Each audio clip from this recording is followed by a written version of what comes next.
guys! Hello Virgo! Welcome dito sa aking channel, Kapalaran 888. Welcome! Alamin natin Virgo kung anong messages, vibration, gabay energy para sa lahat. This is general reading. Pwede kang makaresonate, gamitin mo ang iyong intuition sa panonood. Okay, so this is money, career, financial. So, tingnan natin Virgo kung ano ang message na para sa inyo. Number 15, 6, appreciation. Virgo, sinasabi ng barahan na possible na ikaw ay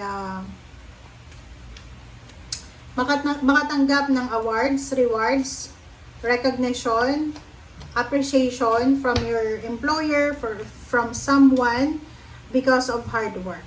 Okay? So, sinasabi ng barahan sa'yo dito na posible, Virgo, na yun na nga, posible na starting this July, ikaw ay pipirma ng kontrata. There's a partnership in alliances. So, maybe, eto na yung pinakahihintay mo na oras. So, this July is maybe magsisimula ka na ng bagong business or bagong trabaho or posibleng level up ka na, may promotion, salary increase, or maybe meron ditong, yun na nga, renewal of contract or partnership.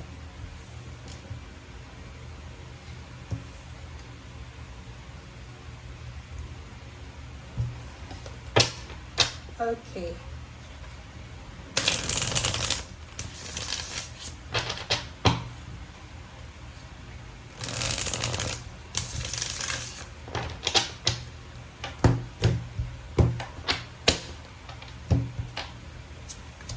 Okay, the Devil, 7 of Wands. Capricorn, this is Capricorn energy yung the Devil.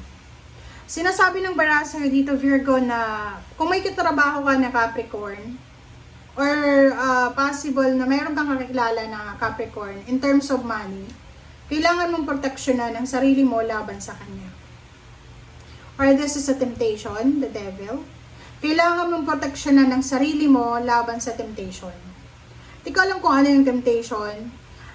Kasi pwedeng you are married, di ba? Pwedeng married ka and nakakaramdam ka ng kilig sa ibang tao. Parang ganun. So, you need to protect yourself or you need to protect your family, your marriage life, married life, your husband or wife. And labanan mo or iwasan mo yung tukso. Okay, Ace of Swords. Okay, so nakikita ko sir dito na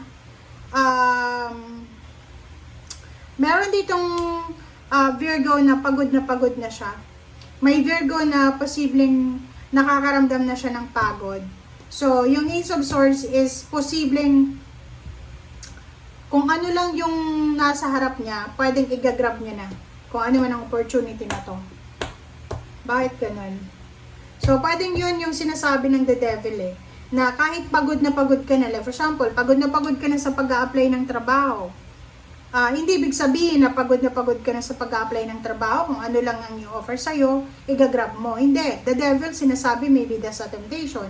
So, yung 9 of Wands dito, nakikita ko na sobrang irritable. Yung parang sobrang pagod ka na sa araw-araw na pamumuhay. So, parang yung Ace of Swords dito na kung ano lang ang dyan, yun na yun. So, yan. Knight of Coins, yun. So, sinasabi ng baraha sa'yo dito na may possible na offer, job offer, business offer, and yun na nga, kung ano daw yung i-offer sa'yo, i-grab mo na. 9 of Swords, meron ditong Virgo na hindi makatulog sa gabi.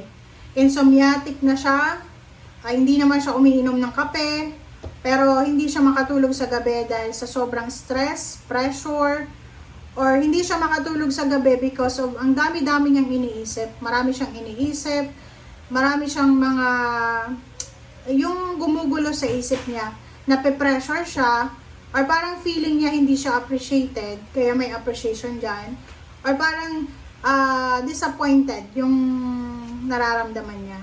Seven of Cups, sinasabi ng baraha sa'yo dito na huwag kang masyadong ma-depress, huwag kang masyadong ma-stress kasi you have choice in option eh. Hindi ka naman dapat nape-pressure. Bakit ka nape-pressure?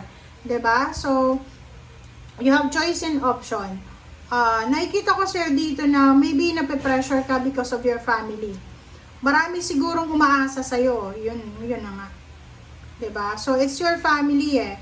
Meron ditong Virgo na posibleng nai-stress siya because ang dami niyang obligations. Maybe, kailangan niyang magpa-renovate ng bahay, magpatayo ng bahay, kailangan niyang maging mayaman agad-agad, or kailangan niyang makapag-ipon ng pera, or kailangan niya na makatungtong dito sa pagiging King of Coins, lalo na kung lalaki kang Virgo. So, Wheel of Fortune, sinasabi ng baraha, huwag kang masyadong magpanic, huwag kang masyadong ma-pressure. Kasi yung Wheel of Fortune, umiikot yan. Hindi lahat ng oras nasa ilalim ka, hindi sa lahat ng oras nasa ibabaw ka. So, kung ano man ang sitwasyon mo sa ngayon, just enjoy the journey. And wag masyadong ma-pressure, wag masyadong ma-stress, wag masyadong mag-expect kasi ang Wheel of Fortune ay nandito. In upright position, sinasabi sa'yo dito, Virgo, na ang lahat ay magbabago. So, kailangan mo lang ng pasensya. Queen of Cups, you need to be patient. Yun na nga, maging mapasensya ka, Virgo. Maging kalmado lang. Okay? Breathe in, breathe out. Kalmado ka lang kasi Princess of Swords, maraming good news, maraming information, communication, ang posibleng matanggap mo na pwedeng magpabago ng takbo ng buhay mo. So, kumalma ka. Kasi the more na magiging stress ka, the more na hindi mo magagawa yung mga plano mo sa buhay. So, you need to be calm, Queen of Cups. Breathe in, breathe out. And Princess of Swords, may balita dito na posibleng dumating sa'yo from air signs, Gemini, Libra, Aquarius, or from the company, or from, diba, may death card dito is transformation. So, yung transformation na yan, sinasabi sa'yo dito na tapos na, tapos na yung mga paghihirap mo kasi nandito na yung 6 of Wands. Diba? So, bakit ka may stress? Bakit ka madidepress? Bakit ka mape-pressure? Wala ka namang control dito sa mundo. So, yung 6 of Wands, sinasabi ng baraha, huwag kang mag-alala kasi iikot yung Wheel of Fortune. Iikot yung pagkakataon. Yung Wheel of Fortune na to ay umiikot yan. Hindi lahat ng oras nasa ilalim ka. Hindi sa lahat ng oras nasa ibabaw ka. So, antayan mo. Just wait for the perfect timing. Kasi yung death card is nandito. Sinasabi na hindi na magtatagal. Matatapos na yung paghihirap mo. And makukuha mo na yung victory, success, recognition, partnership, alliances, awards, rewards, abundance, and prosperity. So, magiging victorious ka. So, kailangan lang ditong maghintay. Okay? Thank you guys. Bye!